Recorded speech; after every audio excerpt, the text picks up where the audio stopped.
When wealth eclipsed the will of the people, we were left with no other option but to occupy. When they confiscated our mics, we became our mics.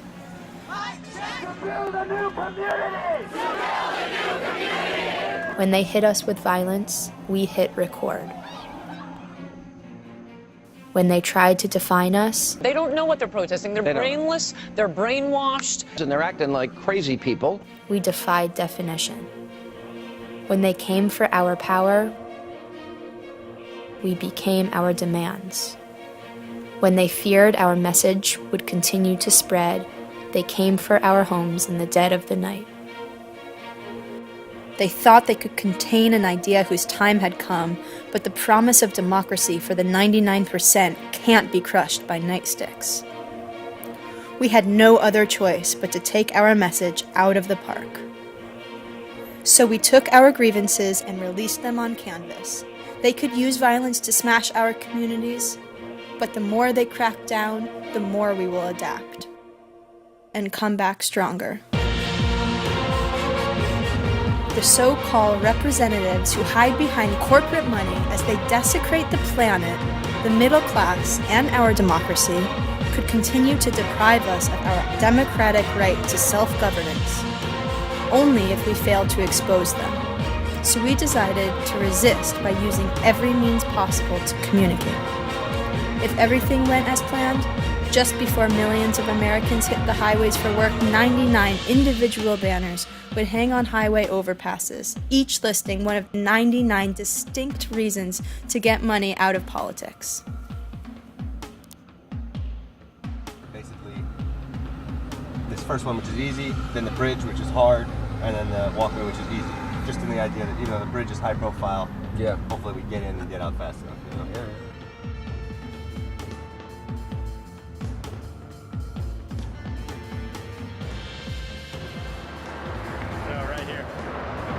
Right here? Yeah. Okay.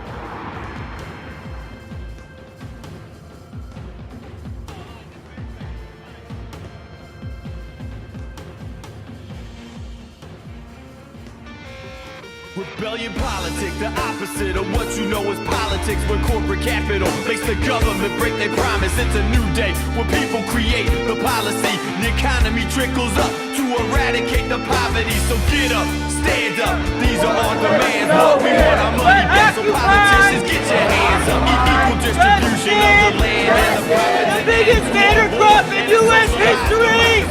Fighting the sighting, the clash of the titans, the premises, fighting my nemesis, fighting, exciting the right wing with media hype. But Chuck D was right, don't believe the hype. Receiving the issues, leading the fists with thieving intents. He's seeking missiles, visible agent, they packing the pistols, subliminal goals. Deal your souls for global control, corporations.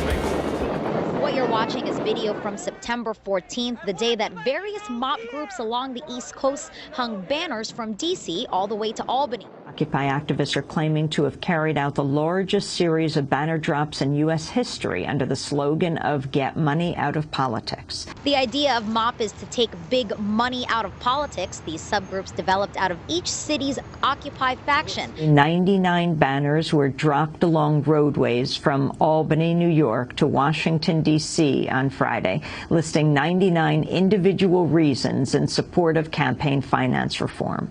The banners were hung at locations in 5 states, including the Capitol, the George Washington Bridge, the McCombs Dam Bridge, and the Delaware Memorial Bridge. Check it out, y'all. Check it out, y'all. To the beach, y'all. To the beach, y'all. Never see y'all. We're in this diaspora, and we're having to be smart about how do we get our message out now that we don't have this one central place. We all realized we weren't alone. And oh my goodness, I'm not the only person that cares about this, and it's like this big relief. And then you form these communities in all these different cities, and those relationships don't disappear with the eviction of the park. So it's just about waiting for the next moment, or the next idea, or the next person that has some big project that you can latch onto. We do things like this banner drop, we do things like using social media and creating videos that go viral on YouTube and just really get this message out there. What excites me about these recent efforts is that they show other possibilities for large-scale outlets for that civil disobedience that we feel, but that we're no longer expressing in the streets and in the parks. There are people everywhere that are feeling the same way, and I think that's what the Occupy movement brought out is that, you know, all these people that were living in parks across the nation, they were feeling these things, and it really was able to connect us. Well, I mean, the crisis isn't, the crises are certainly not over. The economic crisis, the foreclosure crisis, the environmental crisis, the political crisis. And now that we're not living together in these spaces, we need to find new ways to connect. And those mediums are out there, and we can use them if we so choose, because there's so many issues that need to be solved. Use America as a canvas. Use this nation, our landscapes, fences, sides of roads, bridges.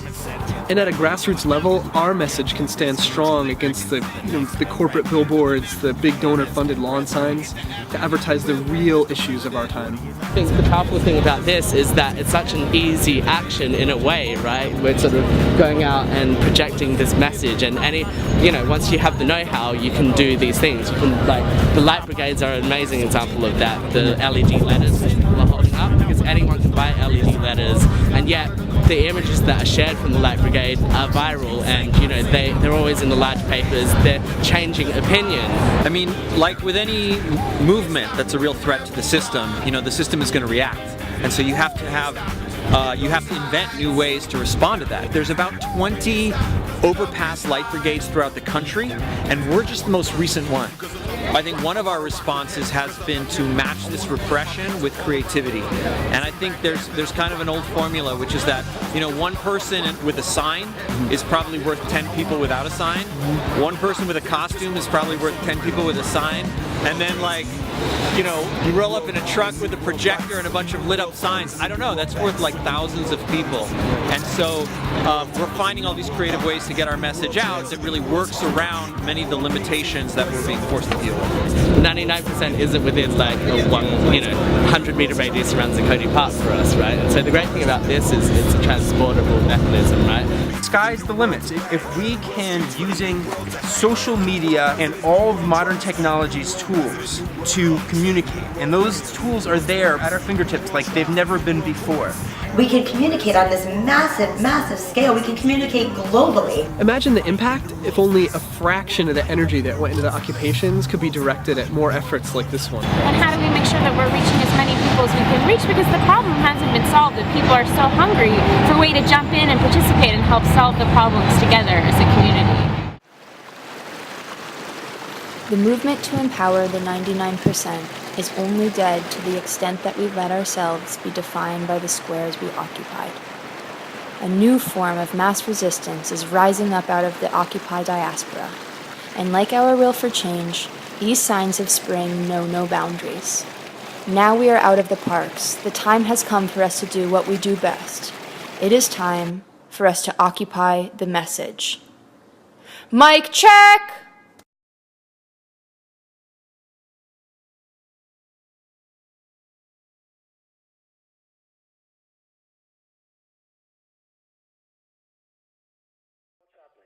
Oh, well, I'm just putting together this huge banner drop.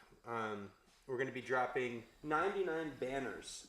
Each one's going to say, get big money out of politics for a different reason. So it's going to be, 99 reasons to occupy democracy. One thing you need to know is that we're not talking about the date on email, and we're not talking about the locations on email, and the same thing goes for phone.